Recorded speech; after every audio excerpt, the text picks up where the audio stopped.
بسم الله الرحمن الرحیم. هموطنان گرامی، حلول سال نو هجری شمسی و جشن باستانی نوروز را به شما مردم متدین و فرهنگ دوست افغانستان تبریک و تهنیت میگویم.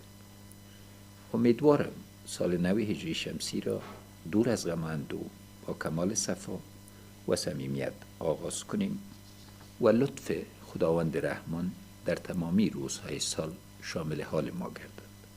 آغاز سال در افغانستان از یک طرف با میوه‌های نوروزی و بهاری و برافراشتن جنده مبارک در مزار شریف و چندین جای دیگر همراه است و از جانب دیگر با کشت و زراعت و آبادانی کشور پیوند ناگسستنی دارد. من نیز مناسب می‌دانم که اهداف و پروگرام‌های عمده خویش را در ارتباط با زراعت، مالداری، باغداری و جنگل‌های کشور در این ایام فرخنده سال به افتخار روز دهقان با هموطنانم در میان بگذارم. اول، غذایی مسئولیت. یو ډیره مهمه موضوع چې په راتلونکي 15 کلنه موده کې به زیاته توجه ورته وکړم د خوراکي مسئولیت د برابرولو مسله ده. غذایی مسئولیت له غلجاتو او خصوصا غنمو سره تعلق لري. د نفوسو زیاتېدو ته په پام سره په راتلونکي 15 کلونو کې د کال لږ تر لږه 6.5 میلیونه ټنه غنمو ته ضرورت ولرو. خو زموږ په هېواد کې دومره غنم نه تولیدېږي. زموږ پلان دی چې په راتلونکي 15 کلونو کې په هېواد کې د غنمو پیداوار د کار 4% زیات او په دې ډول خپل تولید او مصرف سره نږدې کړو. به منظور رسیدن به این هدف و حمایت از زارعین، حکومت به دهقانان در تهیه تخم بذری، کود کیمیاوی و تنظیم و تهیه آب کمک می‌کند. دولت برای تشویق دهقان گندم مازاد آنها را خریداری خواهد کرد و از جانب دیگر ادارات امنیتی، معارف، تحصیلات عالی و صحت عامه مکلف خواهند شد که گندم مورد ضرورت خود را از دهقان افغانستان خریداری کنند. واقعا دور از انصاف است که دهقان کشور ما بعد از زحمت چند ماهه در تشویش باشد که حاصلات دستان پر از آبله خود را چطور و کجا به فروش رساند. دوم، آبیاری. د اوبو او انرژي وزارت، زراعت وزارت او د کلیو پراختیا وزارت او نور مربوطه ادارو ته په وظیفه وسپارل شي چې د زراعتي اوبو د عادلانه او سم ویش لپاره تر وسه په لنډ وخت کې لارې چارې پیدا کړي. دا خبره د منلو نه ده چې ځینې زورور د نورو اوبو په زوره ګرځوي او د اوبو په ویش کې انصاف نه کوي. په 1994 کال کې په نظر کې ده چې هغه 50,000 هکتار ځمکې ته اوبو برابرې شي چې بې اوبو پاتې وي. دغه راز د یو شمېر پروژو په برکت به 200,000 هکتار ځمکې ته یو ځل بیا مطمئن اوبه انشالله برابرې شي. دې سربیره په راتلونکي 15 کلونو کې د آبیاري د شبکو، بندونو او کاریزونو د بیا جوړولو او انکشاف لپاره $1.5 میلیارد لګول کیږي. دغه اقدامات به له موږ سره د کلیوالو او دهقانانو د ژوند او اقتصاد په ښه کولو کې ډېره مرسته وکړي. موږ پوهیږو چې که دهقان آباد نشي، افغانستان به آباد نشي. سوم، زمین.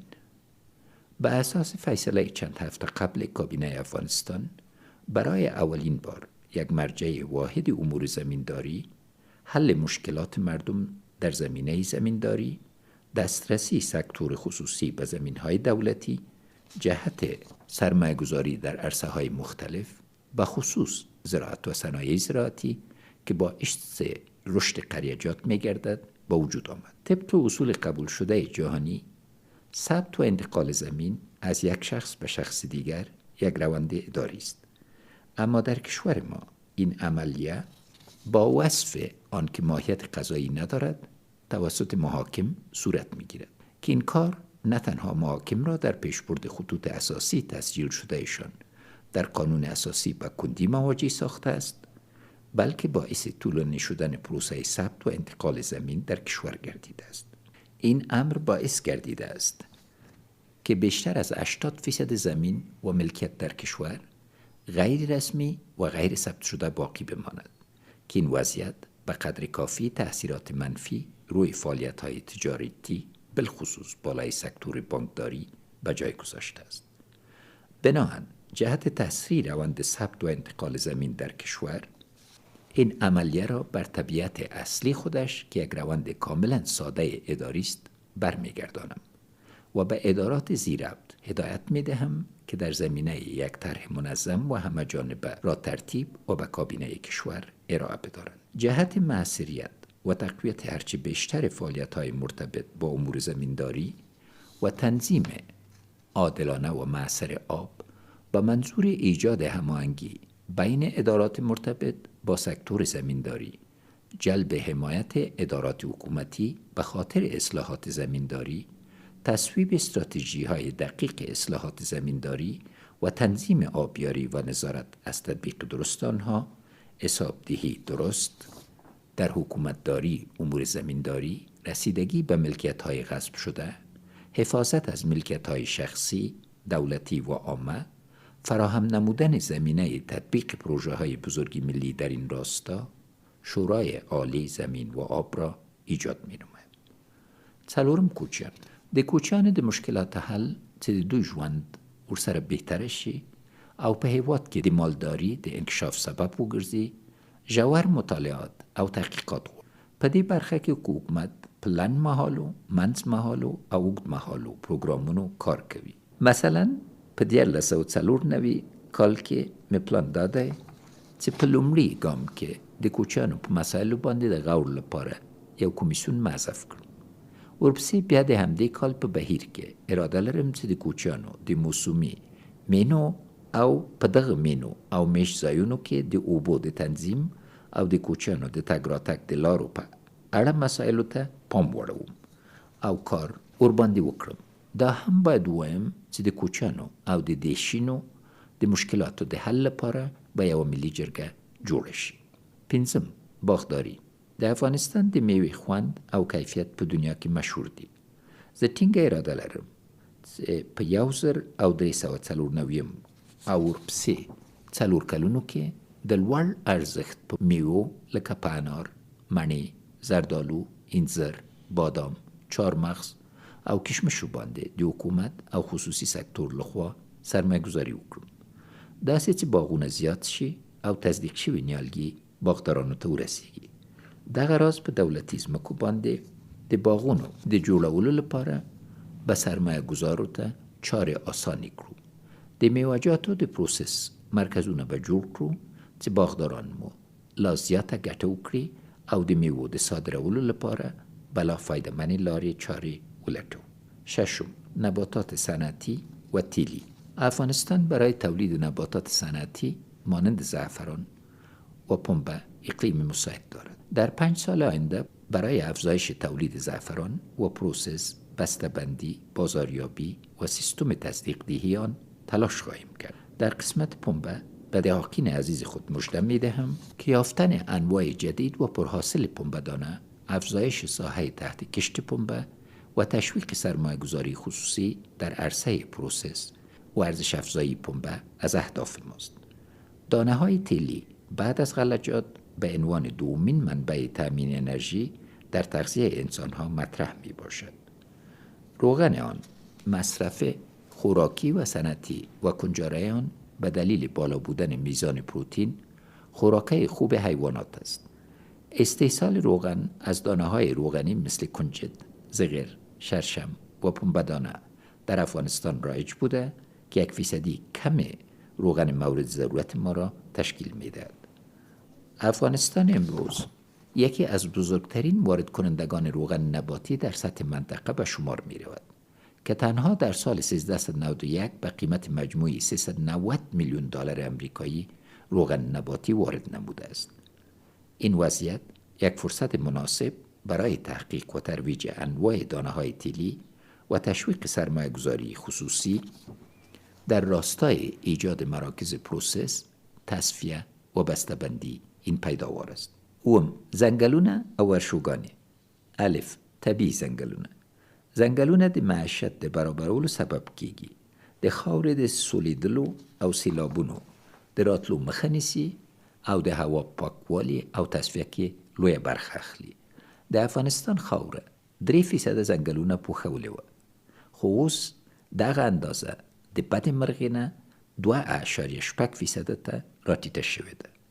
ځکه خو حکومت ټینګه اراده لري چې د ځنګلونو د ساتنې، احیا او انکشاف لپاره د طبیعي ځنګلونو د غیر قانوني قطع کولو مخه ونیسي. وهل شوي ځنګلونه یو ځل بیا راشنه کړي. د ځنګلونو د محصولاتو په تیره بیا د جلغوزي او پستې په څیر محصولاتو د راټولولو، پروسس او ارزښت زیاتولو لپاره د محلي شوراګانو په مرسته ګټورې طریقې پیدا کړي او په راتلونکو 15 کلونو کې د 50% ځنګلونو علمي او تخنیکی سروې ترسره کړي. ب. جنگلات مصنوعی.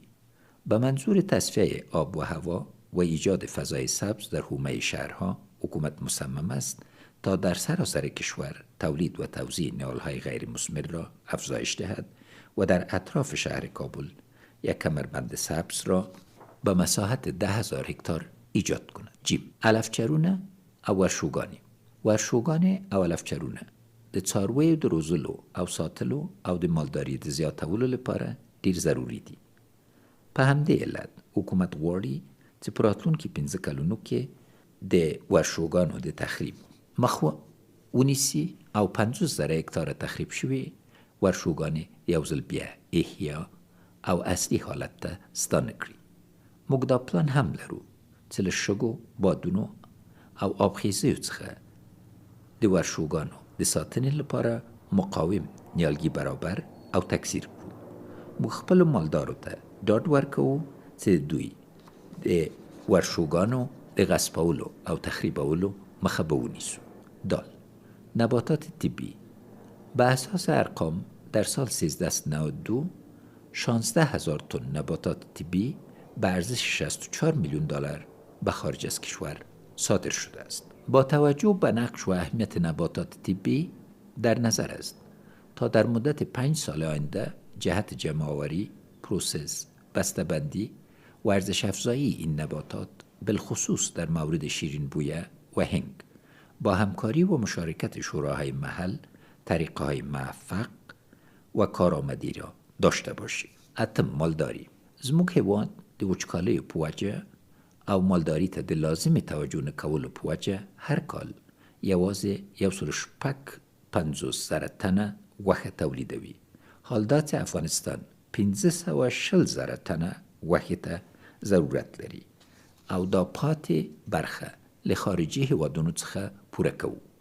په هیواد کې تولیدي او تولیدي غوښې او هګیو کالنۍ مجموعي ارزښت 2,300 میلیون دلارو ته رسیږي چې 10% په هیواد کې تولیدیږي او پاتې 70% له خارجه راواردیږي. دولت له موجوده فرصته په استفادې سره غواړي چې په راتلونکو 15 کلونو کې د څارویو د نسل اصلاح ته پوره توجه وکړي او د خصوصي سکتور په مرسته د مالدارۍ او مرغدارۍ لوی او تجارتي فارمونه جوړ کړي. دغه راز د ښځو لپاره د کار د برابرولو او د کلیوال اقتصاد د ودې لپاره د چرګانو د کوچنیو او متوسط فارمونو جوړول په نظر کې لرو. د خصوصي سکتور او کوآپراتیفونو په مرسته د لبنیاتو د پروسس د مرکزونو جوړول هم زموږ هدف دی. نهم پارک‌های صنعتی و زراعتی. حکومت افغانستان پلان دارد تا در 5 زون کشور پارک‌های صنعتی زراعتی را ایجاد نماید. هدف ایجاد این پارک‌ها بهتر ساختن محیط تجاری، کاهش هزینه تولید امتع و خدمات و تشویق سرمایه‌گذاری‌های داخلی و خارجی بالای محصولات زراعتی می باشد. این پارک‌ها شامل 4 بخش عمده ذیل می باشد. اول، مراکز پروسس، ذخایر، سردخانه‌ها، بسته‌بندی و مارکت خرید و فروش میوه‌جات تازه و خشک. دوم، مراکز پروسس، ذخایر، بسته‌بندی و مارکت خرید و فروش لبنیات.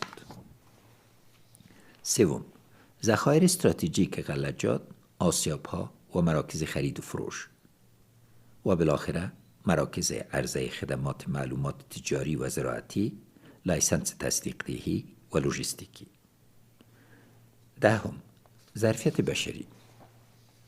منابع بشری در عرصه رشد زراعت نقش کلیدی دارد.